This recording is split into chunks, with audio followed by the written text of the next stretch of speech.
जिन चीज़ों से आपको एलर्जी होती है उनको साइंटिफिक टर्म्स में, साइंसी ज़बान में उनको एलर्जन बोला जाता है। एलर्जन्स जो हैं वो हमारे इर्द गिर्द मौजूद हैं। कोई चीज़ भी एलर्जन बन सकती है अगर आपका निज़ाम मुदाफ़ियत उससे ट्रिगर होता है।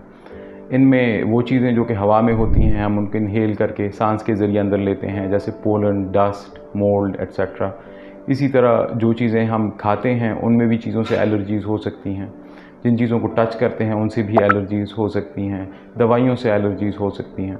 तो ये मुख्तलिफ़ एलर्जन्स जो हैं ये मुख्तलिफ़ तरीक़े से अपनी एलर्जीज़ को ज़ाहिर करते हैं। जो हवा वाली एलर्जन्स होते हैं जनरली उनसे एलर्जिक राइनाइटिस और एस्थमा होता है। एलर्जिक राइनाइटिस जो है वो नाक की जो उसकी झिल्ली है उसकी एलर्जी है।